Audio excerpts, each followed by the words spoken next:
નમસ્કાર, તમામ મહત્વપૂર્ણ સમાચારો સાથે હું છું હેતવી અને હાલ મહત્વના સમાચાર આવી રહ્યા છે। સૌપ્રથમ સુરતથી કે ચેરાપુંજી ગણાતા ઉમરપાડામાં હાલ મેઘો મુશળધાર બની વરસી રહ્યું છે। ઉમરપાડા તાલુકામાં 2 કલાકમાં 4 ઇંચ જેટલો વરસાદ ખાબકી ચૂક્યો છે। કેવડી, શરદા, પીનપુર, ઘાણાવડમાં ધોધમાર વરસાદ જોવા મળ્યો છે। 2 દિવસના વિરામ બાદ વરસાદે ઉમરપાડાને ધમરોળ્યું છે। માંગરોળ, ઉમરપાડા, માંડવીમાં વરસાદી માહોલ જોવા મળ્યો છે। ઘાણાવડથી લીમરવાણ રસ્તા ઉપર આવતી ખાડી 2 કાંઠે વહેતી થઈ છે। વધુ માહિતી મેળવીશું। કેતન ફોનલાઈન ઉપર સંવાદદાતા જોડાઈ ચૂક્યા છે। કેતન, જે રીતે ઉમરપાડામાં મેઘો મુશળધાર બની વરસી રહ્યો છે, હાલ શું પરિસ્થિતિ છે? જી, હજી ચોક્કસથી વાત કરું તો સુરત જિલ્લામાં 2 દિવસના વિરામ બાદ અષાઢમાં અનાધાર જેવી સ્થિતિ જોવા મળી છે।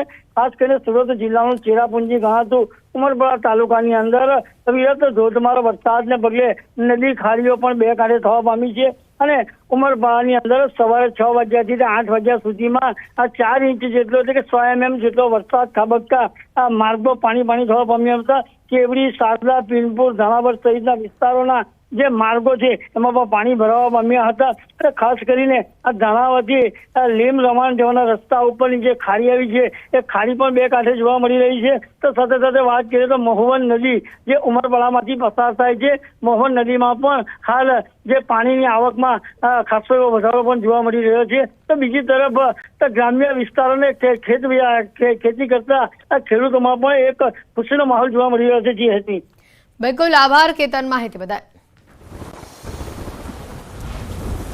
સુરતમાં પણ વરસાદી માહોલ જે રીતે જોવા મળી રહ્યો છે, મેઘો મુશળધાર બની આ વિસ્તારમાં વરસી રહ્યો છે। 2 કલાકમાં ઉમરપાડામાં 4 ઇંચ જેટલો વરસાદ નોંધાયો હોવાની હાલ માહિતી સામે આવી રહી છે। જે રીતે વરસાદ વરસી રહ્યો છે, કેવડી, શરદા જેવા વિસ્તારો આખા બેટમાં ફેરવાઈ ચૂક્યા છે। માંગરોળ, ઉમરપાડા, માંડવીમાં હાલ વરસાદી માહોલ જામેલો જોવા મળી રહ્યો છે। ધરતીપુત્રો આ વરસાદથી ખુશખુશાલ થયેલા પણ જોવા મળી રહ્યા છે।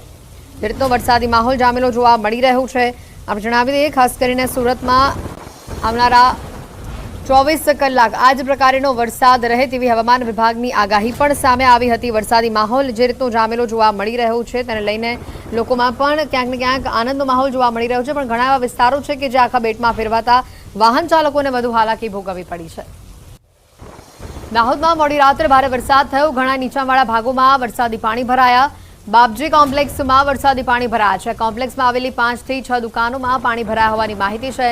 મોબાઈલ, ઝેરોક્સ સ્ટુડિયો સહિતની દુકાનોમાં પાણી ભરાતા મોટી માત્રામાં નુકસાન પહોંચ્યું છે। મોડી રાત્રે ધોધમાર વરસાદ આવતા પાણી ભરાયા હતા। કોમ્પ્લેક્સમાં 5 ફૂટ જેટલા પાણી ભરાયા છે। દુકાનદારોએ પાણી બહાર કાઢવાની કામગીરી હાથ ધરી હતી। સ્માર્ટ સિટી અંતર્ગત રોડ લેવલ ઉપર બનાવતા કોમ્પ્લેક્સમાં પાણી ભરાયા હોવાનો વેપારીઓનો આક્ષેપ છે।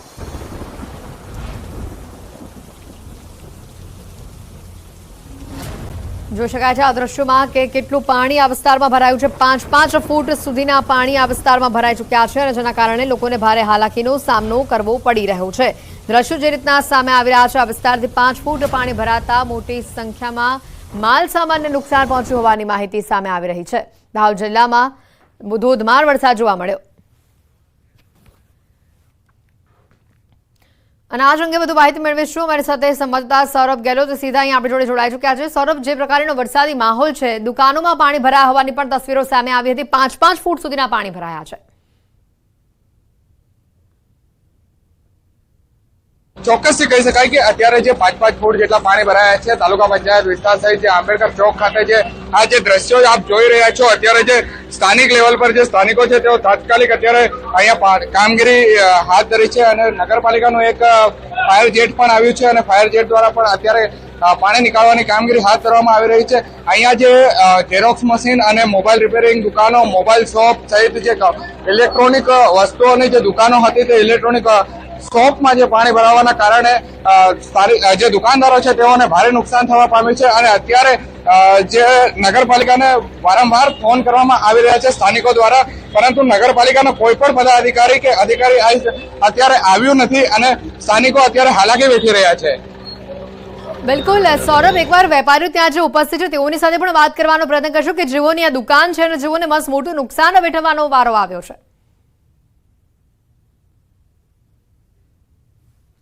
ચોક્કસથી આપણે અહીંયા જે સ્થાનિકો છે, દુકાનદારો છે, તેઓ સાથે વાતચીત કરવાનો પ્રયાસ કરીશું। અત્યારે જે દુકાનદારો સાથે વાત કરીશું। શું કહેશો, જે આપની દુકાનમાં અત્યારે નુકસાન થવા પામ્યું છે? તો ઘણું બધું નુકસાન છે દુકાનમાં તો. અંદાજ કેટલું નુકસાન છે? હમણાં શટર ખુલે તો જ બતાવી શકો. ઓલમોસ્ટ મારા 5 થી 6 લાખ રૂપિયાના મશીનો પડ્યા છે અને જે બી મોબાઈલ અંદર પડ્યા છે હવે શું છે તો ખબર પડે અંદર પાણીનું શું છે. હમણાં કંઈક નુકસાનનું શું છે આપણે નથી બોલી શકતા કંઈ. પાલિકા તંત્ર દ્વારા આપને અત્યારે કેવી મદદ કરે? બિલકુલ સૌરભ, આભાર માહિતી બદલ. તો દાહોદથી આ દ્રશ્યો આપણે બતાવી રહ્યા છે કે જ્યાં દુકાનોના માલ સામાન કેટલા મોટા પ્રમાણમાં નુકસાન પહોંચ્યું હશે તેનો અંદાજ આપણે લગાવી શકીએ છીએ, કારણ કે 5-5 ફૂટ સુધીના પાણી આ વિસ્તારમાં ભરાઈ ચૂક્યા છે.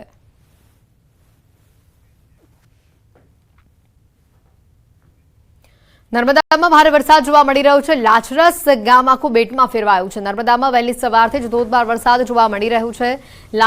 લાચરસ ગામમાં ઠેર ઠેર વરસાદી પાણી ભરાયા છે. લાચરસ ગામમાં વાહનો પણ તણાયા હોવાની તસવીરો સામે આવી છે. ઘરોમાં પાણી ઘૂસ્યા છે. રાજપીપળાના સ્ટેશન રોડ, કાછિયાવાડ, સત્યમનગર કોલોનીમાં પણ વરસાદી પાણી ઘૂસ્યા છે. વહેલી સવારથી કડાકા ભડાકા સાથે વરસાદ વરસી રહ્યો છે.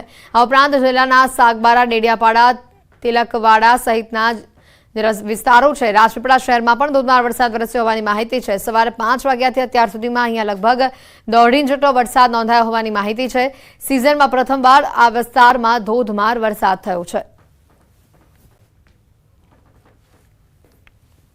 અમારા લાચરસ ગામની અંદર અતિશય વરસાદ પડવાના લીધે અને શેડાવાળો રોડ ઊંચો કરવાથી અમારા ગામની અંદર કેરકેરહામાં પાણી પેસી ગયા છે. ગાડીઓ બધી ડૂબી ગઈ છે અને નીચે ઉતાર્યો છે. દુકાનો બધી પલળી ગઈને બધા પહેરી ગયા છે કેનીઓની અંદર પાણી. એટલે મહેરબાની કરી સરકારને અમારી નમ્ર વિનંતી છે કે આ રોડને નીચો કરે, કારણ કે ગામની અંદર બહુ ભયંકર નુકસાન થાય એવું છે. આ જોડીને વર્ષોથી આ રીતે પ્રોબ્લેમ છે અમારા માટે. એનો કંઈક રસ્તો નિકાલ લાવો. અને અમારા આટલું પાણી છે, તમે જોઈ લો આ ચોરા પર અમે ઊભા છે, છતાં પણ અમે કેરકેરસામાં પાણીની અંદર અમે ઊભા છે. હવે તમારે જે તે વિચાર કરીને અમારા એ ગામના રસ્તાનો શહેરાવાળા રસ્તાનો નિકાલ કરવા નમ્ર વિનંતી. જોઈ શકાય છે નર્મદાના લાચરસ વિસ્તારના દ્રશ્યો. વાહનો તણાઈ ચૂક્યા છે. ઘરોમાં પાણી ભરાઈ ગયા છે. મોટા મોટા રસ્તાઓ પર કેડસમાં પાણી ભરાયા હોય તેવી આ સ્થિતિ છે. નવાઈની વાત એ છે કે સવારના 5 વાગ્યાથી આ વરસાદ વરસ્યો અને 1.5 ઇંચ વરસાદની અંદર જ આ પ્રકારની પરિસ્થિતિ જોવા મળી. અહીંના સ્થાનિકોનું કહેવું છે કે હંમેશની આ જ પરિસ્થિતિ છે. થોડો પણ અહીંયા વરસાદ થાય છે અને અહીંયા કેડસમાં પાણી ભરાઈ જાય છે, જેના કારણે તેઓને ખૂબ જ હાલાકીનો સામનો કરવો પડી રહ્યો છે. લોકોના ઘરોમાં, દુકાનોની અંદર પાણી ભરાઈ જાય છે. વાહન વ્યવહાર આ વિસ્તારમાં ઠપ થઈ જાય છે. દીપક અમારી સાથે ફોન લાઈન પર સંવાદદાતા જોડાઈ ચૂક્યા છે. દીપક, આ વિસ્તારમાં જે પરિસ્થિતિ છે, સ્થાનિકોનું પણ અહીંયા ક્યાંક ને ક્યાંક જે પ્રતિક્રિયા સામે આવી છે કે દર વખતે આ જ પરિસ્થિતિ જોવા મળે છે. થોડો પણ વરસાદ થાય ને આ વિસ્તારમાં કેડસમાં પાણી ભરાઈ જાય છે. બિલકુલ હેતુ ખાસ વાત કરીએ તો જે નર્મદા જિલ્લાના આવેલ જે લાસરસ ગામ છે, લાસરસ ગામ જે છે એ પહાડી વિસ્તારની વચ્ચે આવેલો વિસ્તાર છે અને જ્યાં જે રોડ છે, જે રોડ મોટા બનાવી દેવાના કારણે જે પાણી જે છે પાણીનો સંગ્રહ ન થતા આજે ગામ સુધી પાણી પહોંચી ચૂક્યા હતા. આ તળાવ પણ છે, પરંતુ તળાવમાં પાણી છલોછલ હોવાના કારણે તળાવ પર પાણીના સંગ્રહ કરી શકતા આજે ગામ સુધી પાણી આવી જતા જે ગામ છે એ બેટમાં ફેરવાયું હતું. કારણ કે ખાસ વાત કરીએ તો જે ગાડીઓ પર જે લોકોને મોટી નુકસાન થયું છે, ગાડીઓ પર જે નાવડીની જેમ તણાતી દેખાઈ રહી છે અને જે લોકોનો આક્ષેપ પણ ગામ લોકોનો આક્ષેપ છે, વારંવાર તંત્રને રજૂઆત પણ કરવામાં આવે છે કે જે આ લાસરસ ગામ છે વારંવાર પાણીમાં ગરકાવ થઈ ચૂક્યા જાય છે, પરંતુ કોઈ તંત્ર પણ એને ધ્યાને ના લેતા આજે જે ગામ લોકો છે રોષે ભરાયા છે. આજે આ ગામ બેટમાં ફેરવાતા લોકોને અનેક નુકસાનીનો વેઠવાનો વારો આવ્યો છે. જી બિલકુલ દીપક, આભાર માહિતી બદલ. અરવલ્લીથી સમાચાર આવી રહ્યા છે. મોડાસામાં ખાનગી